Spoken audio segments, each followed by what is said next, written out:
Hello everyone. Let us start with the next important topic. Frequently asked question in a NEET exam is from eye. So we are going to study two aspects. One is the structure of eye, where we have got few important MCQ points can be asked, followed by mechanism of vision. These are the two important aspects that you must know with respect to eye. Let us start by understanding the structure of the eye. It contains three layers. So let us go from outside to inside. The outermost layer is called as sclera. So you take this entire portion, right? This entire thing, the outer layer is called as your sclera. And the middle layer, choroid. So if you appreciate this portion, right? So this entire portion is called as your choroid. And the inner layer, retina. So we have got three layers from outside to inside: sclera, choroid, and retina. And if you look at sclera, this is going to contain abundant connective tissue, or it contains dense connective tissue. So if they ask you the type of connective tissue that sclera is made up of, it is made up of dense connective tissue. So if you look at this picture, just try to understand everything from this picture. So I told you this portion, the outermost, this purplish color one is your sclera. This sclera is going to extend anteriorly. It extends to the front. It forms a bulge region called as cornea. So this cornea, it is the extension of sclera or sclera. So you can pronounce it however you want. It becomes the cornea. So this sclera extends anteriorly to form what is called as your cornea. Now if you take choroid, it contains blood vessels, right? So it contains predominantly, it contains all your blood vessels. And very important aspect of choroid is you just trace this choroid. So if you take posteriorly, it is no visible. If I try to point out choroid, you are able to see that this bluish portion is your choroid. As it gets to the anterior aspect or your front side, it almost disappears, right? So what happens is posteriorly it is very thick. Choroid is posteriorly thick, but anteriorly very thin or no of negligible size. It cannot be appreciated that much. But anteriorly, it forms a very important structure that is called as ciliary body. Right? So it just forms a knot-like structure in the anterior part, and that is called as ciliary body. So what is the ciliary body? It is actually the thickening of choroid. So if you take all these structures, if you take the outermost layers, that is sclera and the choroid, it has got a very important aspect in the anterior aspect or the front side of the eye. So if you take sclera, it becomes the cornea. If you take choroid, it becomes the ciliary body. What is so important about the ciliary body is this ciliary body, just observe the picture. So this is my ciliary body. So if you appreciate, this is my ciliary body. This extends anteriorly, even more front, even more forward to form a structure, something like this, right? So this structure is called as iris. This structure is called as iris. So if you look at the middle layer, choroid, anteriorly it moves to form what is called as a ciliary body. This ciliary body, it forms iris. So this iris is what is the colored portion, right? We say cat eye, blue eye, red eye, black eye, brown eye. So all these colors is pertaining to this iris. So this ciliary body, it becomes an opaque a pigmented structure and it extends forwards to form what is called as your iris. And this ciliary body is going to give out some ligaments. So if you appreciate it, let me erase this highlighter. Now, this is my ciliary body. And if you can appreciate this portion, this one, right? So this is my ciliary body and you are able to appreciate some inverted U and you have got the lens like this. So if you can appreciate in this picture, this one. This ciliary body, it gives out some ligaments that is going to attach the eye lens firmly, right? So on ciliary body, on one side, it is going to give rise to iris, that is a pigmented opaque structure. And on the other side, it is going to give out some ligaments that provides attachment to eye lens, right? That provides attachment to eye lens. Now, this portion, so this is my eye lens, this is my iris. Here, this aperture, this one is what I call it as pupil. This is what I call it as pupil. So if you look at the anatomical structures, I'm able to appreciate three layers: sclera, choroid, retina. Sclera extends anteriorly to form a bulge that is called cornea. Choroid, it is going to extend anteriorly to first to form ciliary body. This ciliary body in turn forms a pigmented opaque structure called iris. And on the other side gives out some ligaments that gives attachment to the lens. And this between the iris and the lens, you have got an aperture called as pupil. I hope you all know what is the role of the pupil, right? So if you take an eye, so I'm not that good at drawing. So on the center, first I'll be able to appreciate a bigger circle that is called iris. Inside this, I'll get a smaller circle that is called pupil. And behind this, I'm going to appreciate the eye lens, right? So something like Big Boss eye. Never mind. Now let us talk about retina. Retina is very important because that is the layer that is trying to focus the image, it is trying to help in the vision. So if you take retina, you need to know lots of structures in the retinal layer. So first, you should know what are the important cells that make up retina. First and foremost point, it contains 10 layers. So if I take a piece of retina and if I try to observe under the microscope, you'll be able to appreciate 10 layers. This can be a question. I have seen this in some AIMS paper. Just make a note, retina contains 10 layers, whereas cornea contains 5 layers. This can be asked in your exam. Choose which of the following are true statements or false statements. So if they want to make the question a bit tough, they can give these kind of options, right? So retina contains 10 layers, cornea contains 5 layers. Out of these 10 layers of retina, I'm going to just give you about 3 important cell layers. So let us get to the picture. If you see the picture, you'll be able to see that.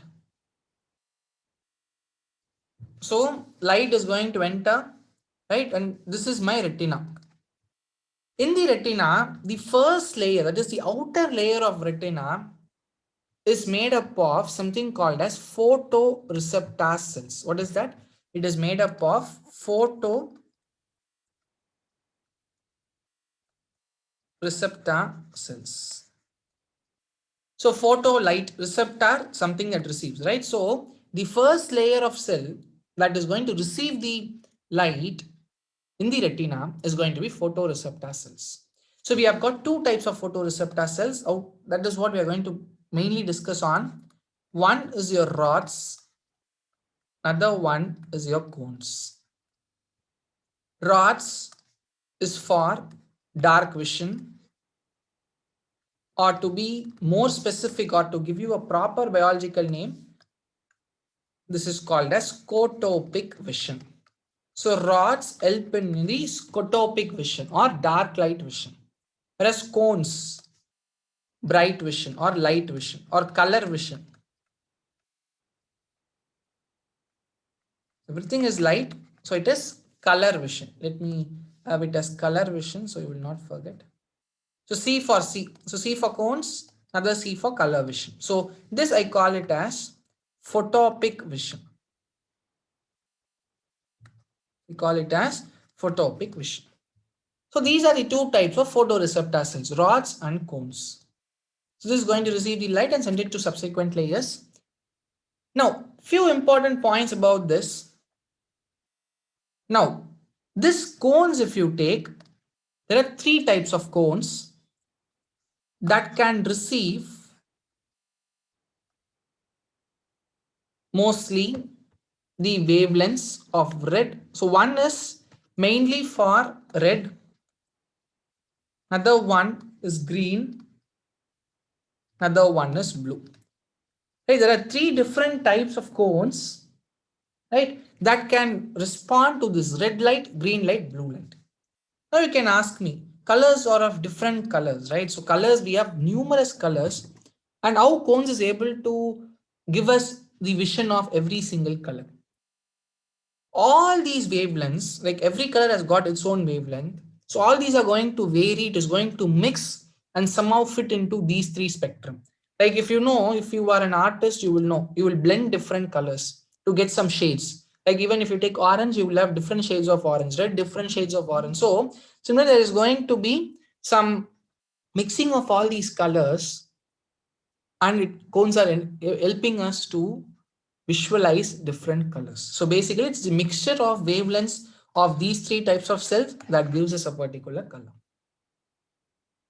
right? And if you come to rods, they contain, or these photoreceptor cells contain a specific protein called as rhodopsin. Now, if you take rhodopsin, it in turn contains two components called as retinal and opsin. This opsin is a protein. This retinal is an aldehyde derivative that is formed with the help of vitamin A. That's why people with some vision issues, we are advised to take vitamin A. Why do we take vitamin A? Is to know help in the synthesis of this retinal that can probably bring back our vision, right? So it contains two components. So in the rest form, or when there is no light of improper wavelength is falling, or when we are sleeping or something, and there is no exposure of light, this rhodopsin is going to exist as a complex. But on exposure to light, it is going to break down into its constituents, that is to retinal and opsin, and that is what is going to help us in vision. I'll tell you how that happens. So this rhodopsin is a component of rods, right? So this is some points, or these are some points that I want to tell about photoreceptor cells. Now let us get into some aspects of retina. Now we have got some structures like blind spot. We have something fovea that has to be discussed. Just observe this retinal diagram. There is a no pause here, like the retinal layer is continuous from here till here, it is continuous, and it has got some gap here, and from here again it is continuing. So that gap is called as blind spot. So blind spot is the zone, or is an area where the photoreceptor cells or the retinal layers are absent. So they are absent. So what is going to be significant of that is all your blood vessels, all your nerves. So if you appreciate, probably I can just zoom and show you. I'm not able to do it. I'm sorry. So just have your textbook and just try to observe that through this blind spot, you have your optic nerve that is trying to enter. So all your blood vessels, your optic nerve will enter through this blind spot where retina is absent. So this is called as blind spot. Now, if I travel laterally towards my right, I'm able to appreciate an area called as fovea. I'm able to appreciate an area called fovea. So what is this fovea is? Let me tell you. If you appreciate this length of retina, here I have got a depression. right? So just imagine this is a depression. Let me draw it separately and explain. So imagine the retina is continuous and at a point there is a depression. And this area or this depression, I call it as macula densa. Macula densa is a depression seen slightly to the right side or medical term lateral. Lateral means away. Okay, so suppose this is my blind spot. Anything that is away from my blind spot, I call it as lateral. Anything towards, I call it as medial. Right? So lateral to the blind spot, I have got a depression called macula densa. And in the center of this macula densa, in the center of this pit, almost the tip or the vertex, I've got a region called as fovea. I've got a region called as fovea.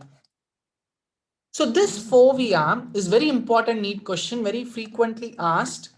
So this fovea is where cones are only present. So you will have enormous amounts of cones, but you will not have rods.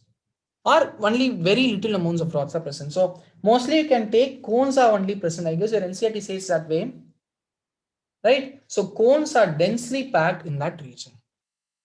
So when a photopic vision is happening, the greatest resolution of that image is seen when the complete light falls on this fovea.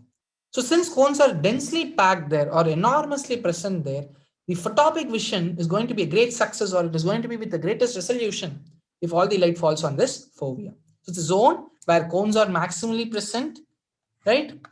Then it is going to be central depression pit of macula densa, central depression pit. In the center, there is going to be a depression, and that is called fovea at the macula densa. It is laterally present to the blind spot. Rods are absent. These are the 4 points that you must take with respect to fovea. So if you look at the image again, you'll be able to appreciate that this portion, let me erase and show it again. Right. So we have got a depression. This is called macula densa. On its center, I have got a pit-like depression that is called fovea. Where cones are present, it is responsible for photopic vision. It gives us proper visual acuity, or it is going to give us maximum amount of resolution. Now, few minor points is they can ask you about these structures. What is aqueous humor or the aqueous chamber and your vitreous chamber? The space between your cornea and your eye lens is called as aqueous chamber, and between the lens and the retina it is called vitreous chamber. So aqueous chamber contains a fluid called aqueous humor.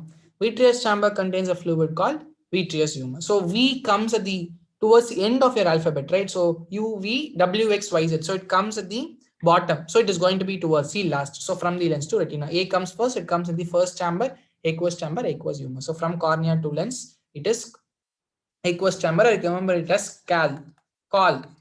Okay, so from cornea to lens, you have got aqueous chamber. You might find this acronym weird now. Why he is giving acronyms for all these? It is very evident that we should know this.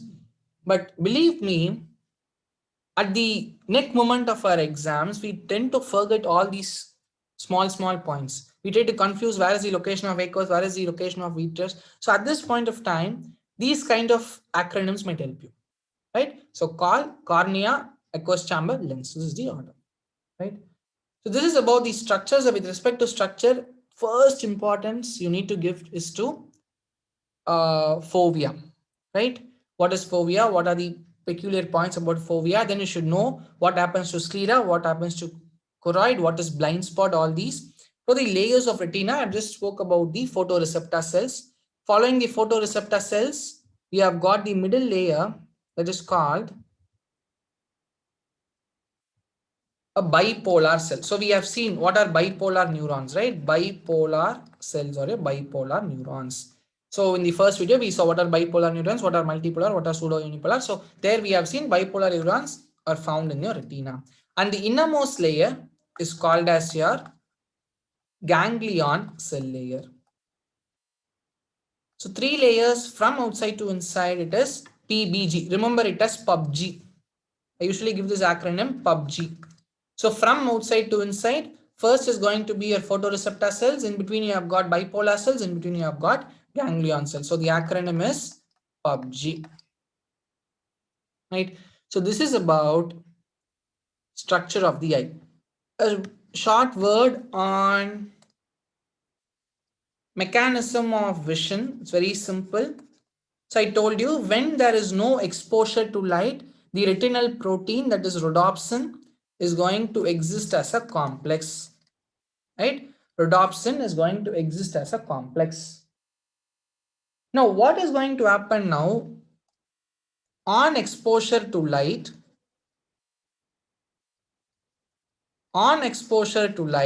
this rhodopsin is going to break down into its constituents. This rhodopsin is going to break down into its constituents, that is retinal and opsin. Now, this opsin is going to depolarize the retinal membrane. It is going to depolarize the retinal membrane. So as a result, an impulse is generated. So it is going to induce some changes and depolarize the retinal membrane, and an impulse is generated, and this impulse is going to travel via the bipolar cells, reach the ganglion cell layer, and carried by your optic nerve. So through this optic nerve, it gets to your visual cortex. Visual cortex is going to process the image, process the object rather, and it is going to form an image of the object and screen it on retina. Retina is your screen, right? It is going to screen on retina. So what you need to know is, you would have experienced this. So you are meeting a person at some function or at some public place, you will try to recall him. You both will meet and you will try to have a conversation.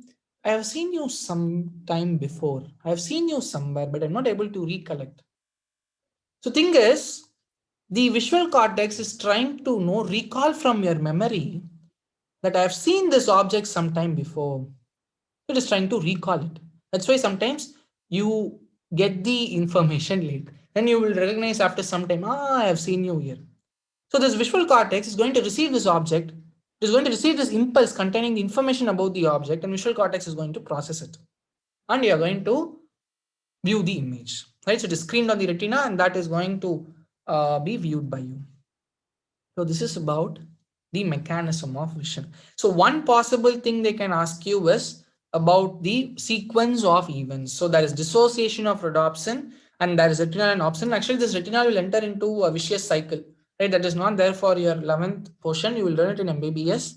So this opsin is the protein that is going to induce some changes in your retinal membrane, and that impulse is created. It is traveling via your concerned cells, reaches the optic nerve. From the optic nerve, it is carried to the visual cortex, where the object is going to be processed and it is going to collect some information based on your early memory, and it is screened on your retina.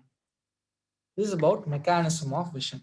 So make sure that you have an understanding on the structure of the eye, what is macula densa, what is fovea, what is most important about fovea, what are the 3 layers of photoreceptor cell from inside to outside, from outside to inside. This PUBG acronym is from outside to inside, right?